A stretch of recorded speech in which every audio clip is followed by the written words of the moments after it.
उत्तराखंड के एक छोटे से गांव कौलधार में, जहां अब मोबाइल नेटवर्क मुश्किल से मिलता है, वहीं कभी एक भव्य मंदिर था, शिवकुल महादेव मंदिर। लेकिन इस मंदिर के बारे में कोई खुलकर बात नहीं करता। कहते हैं वहां जाने वाला वापस नहीं लौटता। कहानी का नायक है अर्जुन वर्मा, एक 28 वर्षीय इतिहासकार जो आधुनिकता में पला बढ़ा, लेकिन कहीं ना कहीं अपने पूर्वजों की जड़ों को समझना चाहता था। उसके दादाजी अक्सर शिवकुल मंदिर की कहानियां सुनाते थे, लेकिन अर्जुन ने कभी गंभीरता से नहीं लिया। परंतु एक दिन दादाजी की मृत्यु से पहले दिए गए शब्दों ने अर्जुन की दुनिया बदल। दादाजी का आखिरी वाक्य था, सच्चाई वहीं छिपी है जहां डर सबसे अधिक है। मंदिर के गर्भगृह में उत्तर मिलेगा। अर्जुन दादाजी की डायरी और पुरानी तस्वीरों के साथ गांव पहुंचा। गांव के लोग उसे देखकर चौंक गए। तू शहर वाला है, उस मंदिर के बारे में भूल जा बेटा, एक वृद्ध ने कहा।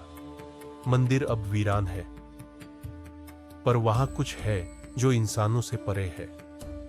अर्जुन ने ध्यान नहीं दिया। अगली सुबह वह अकेला जंगल के रास्ते मंदिर तक पहुंचा। मंदिर की दीवारों पर समय की चोटें थीं, लेकिन अंदर एक विचित्र शांति और आकर्षण था। अचानक मंदिर का दरवाजा अपने आप बंद हो गया। तेज हवा चली और अंदर की दीवारों पर श्लोक चमकने लगे। श्लोक संस्कृत में थे, लेकिन अर्जुन को संस्कृत आती थी। नास्ति धर्म समम बलम, सत्यम शिवम सुंदरम। अर्थात धर्म से बढ़कर कोई बल नहीं, सत्य ही शिव है और वही सुंदर है। गर्भगृह के द्वार पर त्रिशूल बना था। जैसे ही अर्जुन ने उसे छुआ, जमीन कांपी और नीचे एक सीढ़ी खुल गई। सीढ़ियों के नीचे एक भूमिगत कक्ष था, दीपों से प्रकाशित, और बीच में एक शिवलिंग। लेकिन यहां एक और चीज थी जिसने अर्जुन को हैरान कर दिया। एक हाथ से लिखा गया पत्र और एक चित्र जिसमें दादाजी एक साधु के साथ खड़े थे। पत्र में लिखा था, जो सत्य को खोजता है वह स्वयं को खोने को तैयार रहता है। सनातन धर्म कोई पुरानी रीत नहीं, यह आत्मा से परमात्मा तक की यात्रा है। शिवकुल मंदिर केवल ईंट पत्थर नहीं, यह ब्रह्म ज्ञान का द्वार है। भी अर्जुन के सामने वही साधु प्रकट हुए जो चित्र में थे, परंतु यह कोई आम साधु नहीं थे। उनके चारों ओर दिव्य प्रकाश था। साधु ने कहा, अर्जुन, तू केवल इतिहास नहीं खोज रहा, तू अपने अस्तित्व का उद्देश्य खोज रहा है। तुम्हारे पूर्वजों ने सत्य की रक्षा की थी, अब तुम्हारी बारी है। साधु ने अर्जुन को एक दृष्टि दी, जिसमें उसने देखा कि कैसे पुरातन काल में इस मंदिर से राक्षसी शक्तियों को रोका गया था। मंदिर का यह रहस्य बाहर वालों से छुपाया गया ताकि अज्ञानता उसमें प्रवेश न करे। तभी एक छाया वहां प्रकट हुई, एक राक्षसी ऊर्जा जो हजारों वर्षों से बंधी हुई थी। मंदिर की ऊर्जा कमजोर हो रही थी। यदि तुमने मंदिर को त्यागा तो यह बंधन टूट जाएगा, वो छाया चीखी।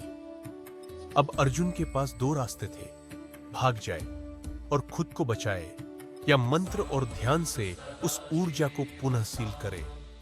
दादाजी की बात याद आई, सच्चाई वहीं छिपी है जहां डर सबसे अधिक है। अर्जुन ने डर को पीछे छोड़ा और दीक्षा प्राप्त मंत्रों का उच्चारण किया। मंदिर में गूंज उठी ध्वनि, और जैसे ही अंतिम मंत्र पूरा हुआ, वह छाया शांति में विलीन हो गई। मंदिर फिर से स्थिर हो गया। अर्जुन बाहर निकला। अब वह एक नया अर्जुन था। उसे एहसास हुआ कि सनातन धर्म केवल पूजा पाठ नहीं, बल्कि आत्मा की परीक्षा और संयम की साधना है। गांव वाले चकित थे। अर्जुन ने मंदिर की रक्षा और पुनर्स्थापना का प्रण लिया। वह अपने YouTube चैनल पर यह कथा the forgotten temple of truth नाम से डालता है, जो लाखों लोगों को सनातन धर्म से जोड़ता है। इस कहानी से हमें क्या सीख मिलती है? 1. सनातन धर्म कोई बीता हुआ धर्म नहीं, बल्कि शाश्वत सत्य है। 2. डर वहीं होता है जहां हमारे भीतर का अज्ञान छिपा होता है। 3. सच्चाई को पाने के लिए हमें भीतर उतरना पड़ता है, ठीक गर्भगृह की तरह. 4. पुरखों की विरासत केवल खंडहर नहीं, आत्मज्ञान का स्रोत होती है.